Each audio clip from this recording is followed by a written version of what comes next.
예수님을 잘 믿는 어떤 흑인 집에서 조금 떨어진 백인 동네에 아주 크고 화려하게 잘 지어진 교회가 하나 있었습니다.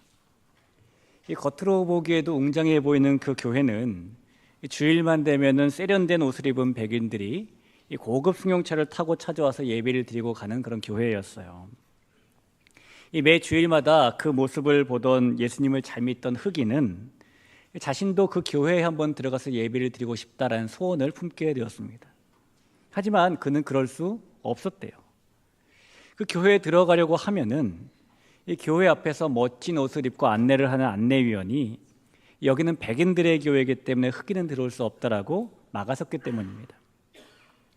그래서 이 흑인 성도가 날마다 예수님께 열심히 기도를 하기 시작했습니다. 예수님, 제 소원을 좀 들어주세요.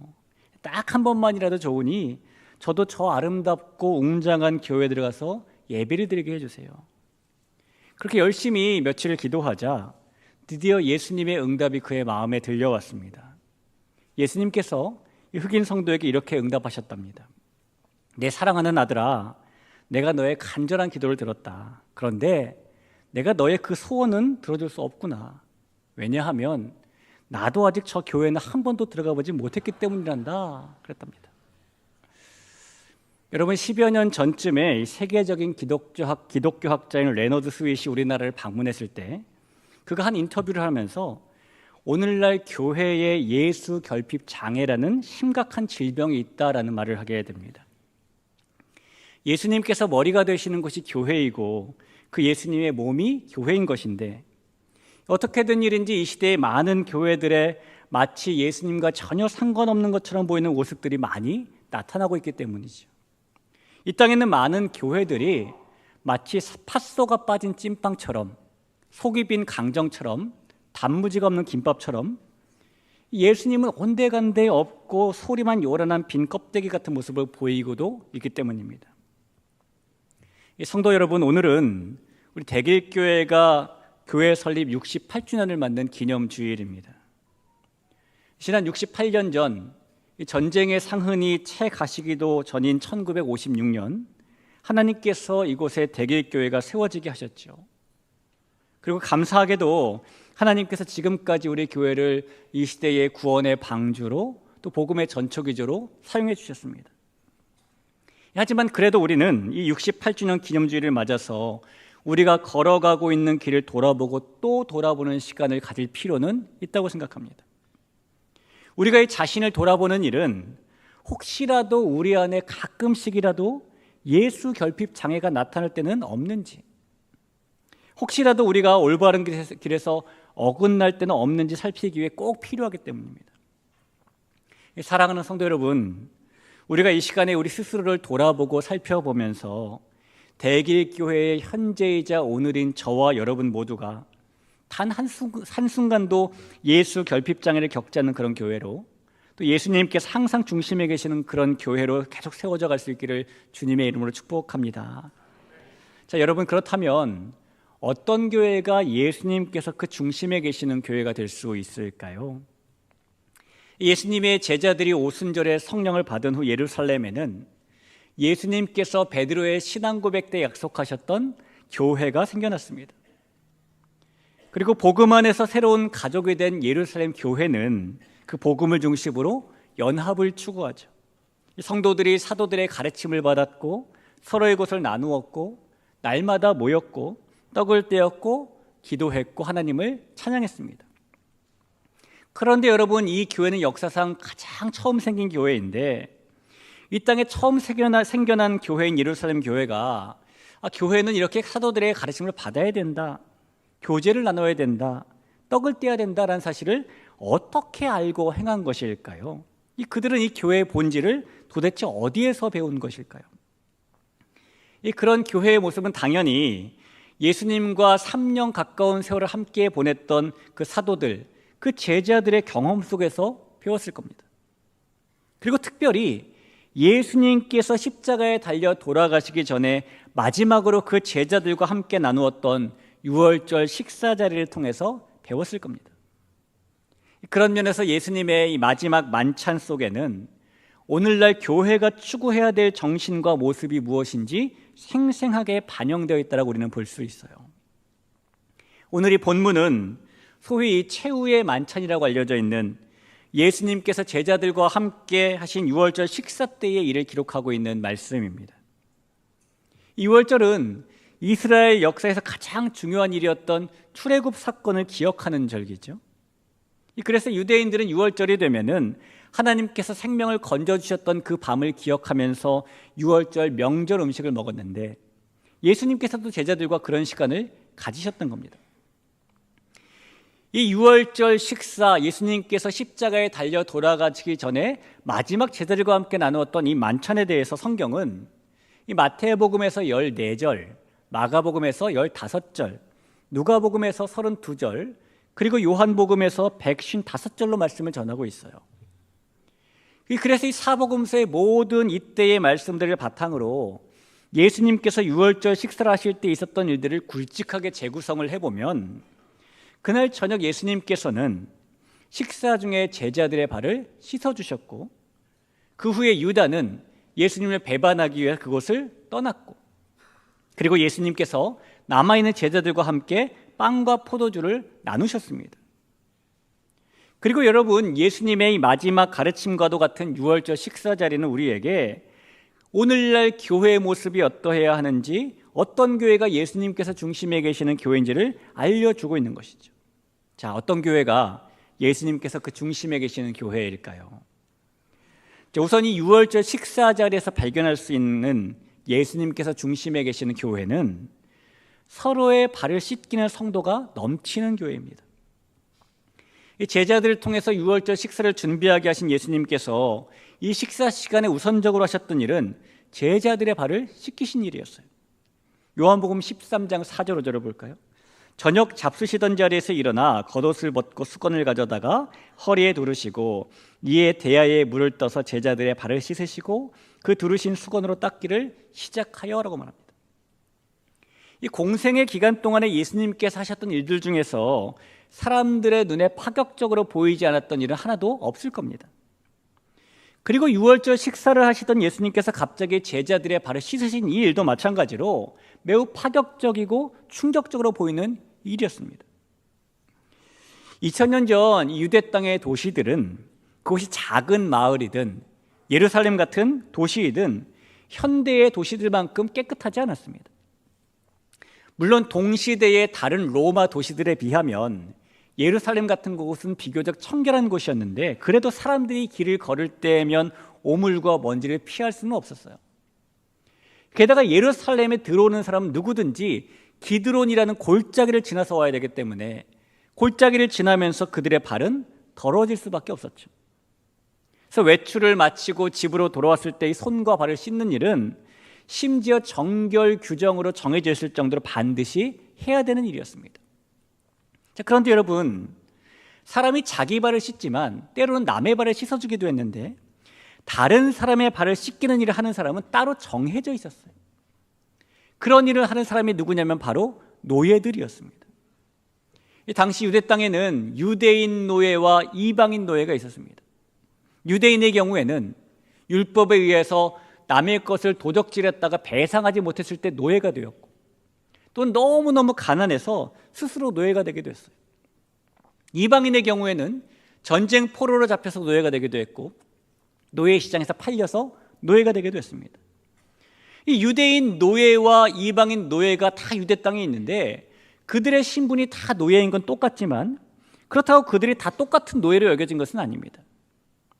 이방인 노예는 한 번 노예면 평생 노예로 묶여지게 됩니다. 그러나 유대인 노예는 율법에 의해서 6년 동안 노예가 될 수 있고, 그 다음엔 자유민으로 풀려나게 되죠. 그래서 유대인 노예가 어차피 6년이 지나고 나면 자유인으로 풀려지기 때문에 이방인 노예들에 비해서 훨씬 더 좋은 대우를 받게 됩니다. 유대인 노예들은 육체적으로 힘든 일을 하기는 하지만 그 나름대로 지위도 보장받았고요, 특별히 율법에 의해서 자기들을 부정하게 하는 행동들을 하도록 강요받지 않았습니다. 그 중에 하나가 주인에게 신발을 신겨주는 것이고, 또 그 중에 하나가 주인의 발을 씻어주는 겁니다. 그렇다면 여러분, 이 주인의 발을 씻어주는 일은 어떤 노예가 했던 일일까요? 이 주인의 발을 씻겨주는 일은 노예 중에서도 가장 비천한 일을 도맡아서 하는 이방인 노예가 하는 것이었습니다. 그렇기 때문에 예수님께서 겉옷을 벗으시고 수건을 허리에 두르시고 이 제자들의 발을 씻기 시작하셨을 때 베드로가 깜짝 놀라며 이렇게 말하는 거 아닙니까? 요한복음 13장 6절을 보시죠. 시몬 베드로에게 이르시니 베드로가 이르되 주여 주께서 내 발을 씻으시나이까? 여러분, 예수님께서는 그보다 더 낮아질 수 없는 가장 낮고 비천한 자리인 이방인 노예의 자리로 내려가셔서 제자들의 발을 씻어주신 겁니다. 사랑하는 성도 여러분, 예수님의 그 비천함을 자처하는 모습이 바로 오늘날 교회가 가져야 될 모습입니다. 예수님의 길을 따라가는 것이 복음 속으로 들어가는 것이기 때문이에요.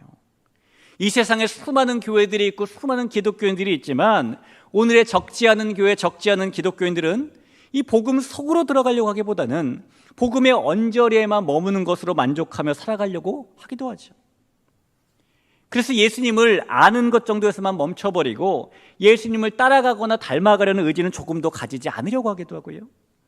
이 무늬 있는 그리스도인처럼 보이지만 세상 사람들보다 더하면 더했지 덜하지 않을 정도로 세상에 물들어 살기도 합니다. 이 미국의 한 기독교 작가가 그렇게 무늬만 그리스도인인 성도들에게 나타나는 몇 가지 징후들이 있다라는 글을 썼는데 이런 내용들이 있습니다.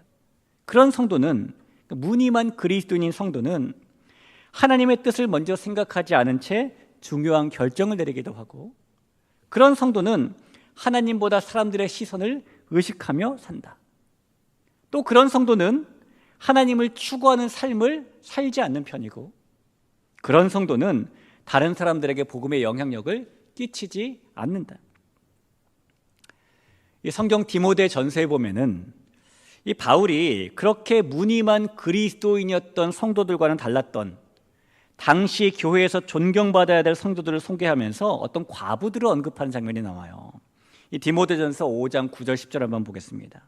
과부로 명부에 올릴 자는 나이가 60이 덜 되지 아니하고 한 남편의 아내였던 자로서 선한 행실의 증거가 있어 혹은 자녀를 양육하며 혹은 나그네를 대접하며 혹은 성도들의 발을 씻으며 혹은 환난 당한 자들을 구제하며 혹은 모든 선한 일을 행한 자라야 할 것이요.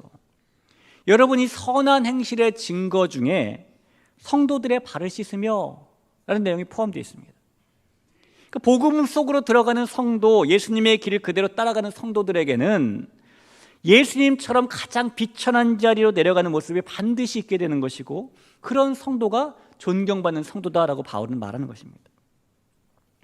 사랑하는 성도 여러분, 우리는 지금 대길교회의 설립 68주년을 맞고 있습니다.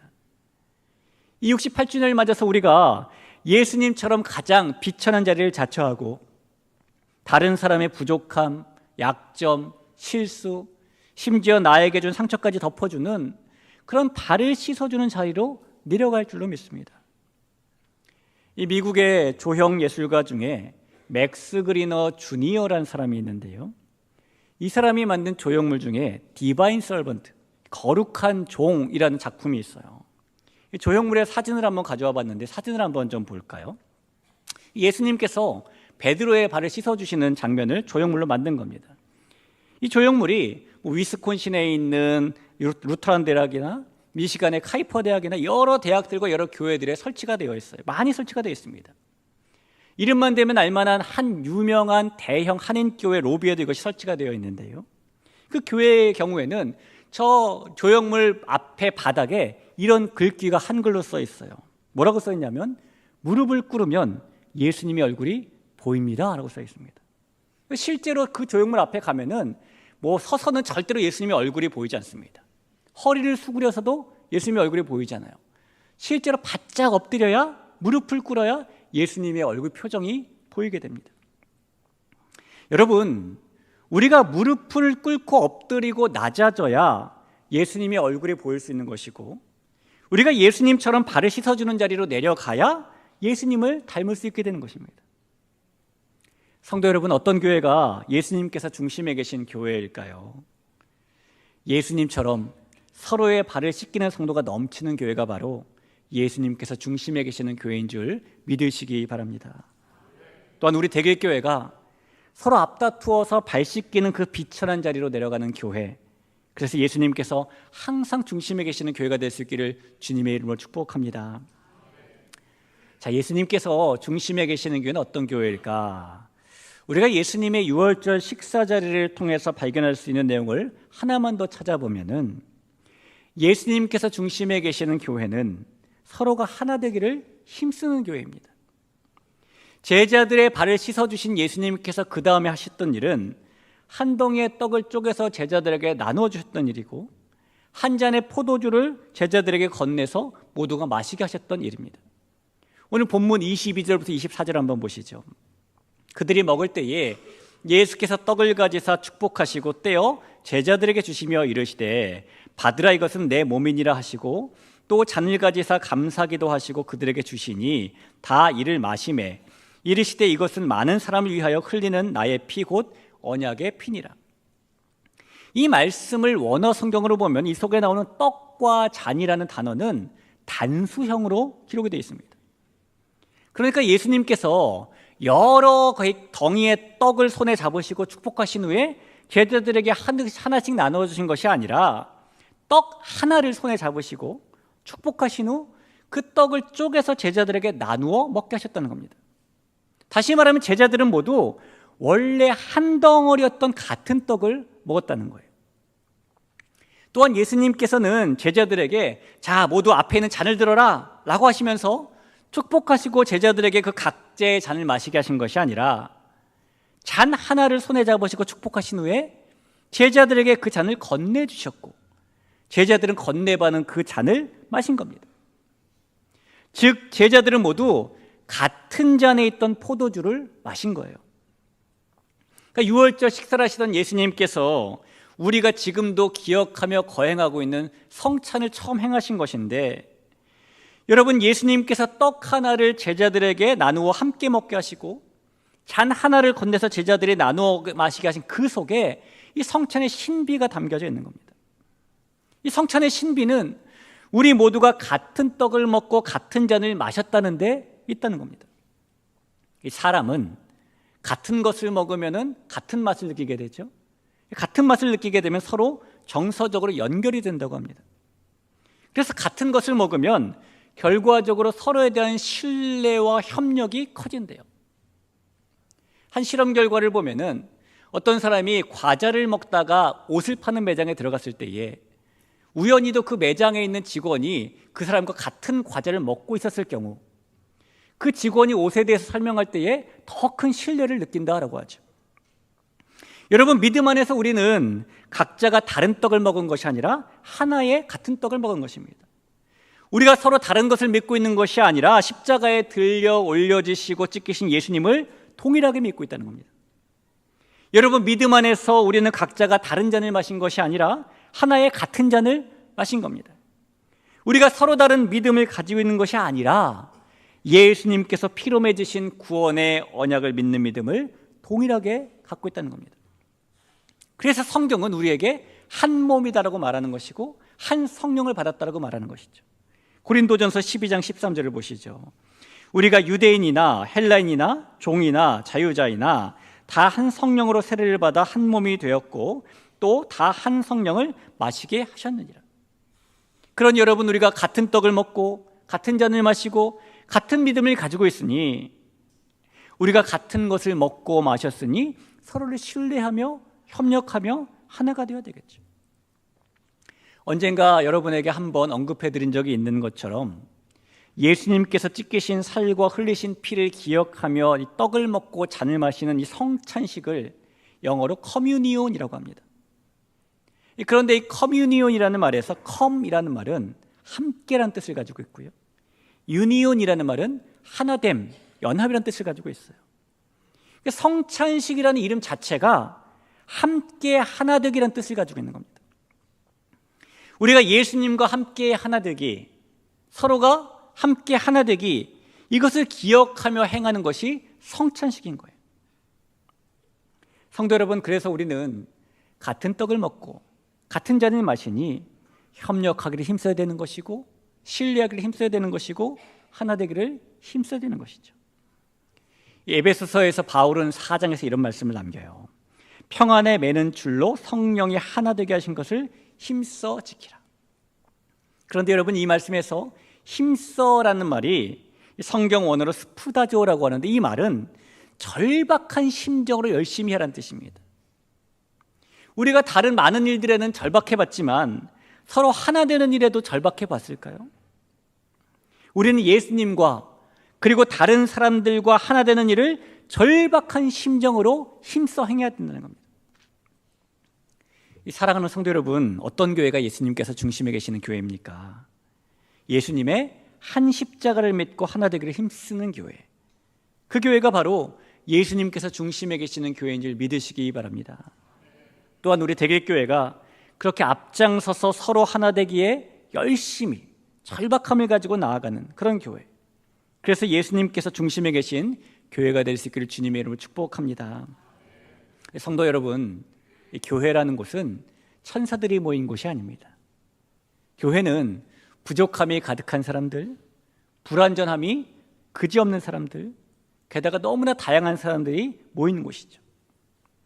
그러나 그럼에도 불구하고 교회는 예수님께서 피 흘려 세우신 것입니다. 그래서 그 교회의 중심에는 언제나 예수님께서 계셔야 해요. 오늘 이 교회 설립 68주년을 맞는 우리 대길교회가 예수님의 마지막 만찬에서 보였던 것처럼 예수님처럼 서로의 발을 씻어주는 비천한 자리에 앞장서고 예수님의 가르침을 따라서 서로가 하나 되기를 절박함으로 힘쓰는 그런 교회가 되어서 언제나 예수님께서 중심에 계시는 아름다운 하나님의 교회가 될 수 있기를 주님의 이름으로 축원합니다.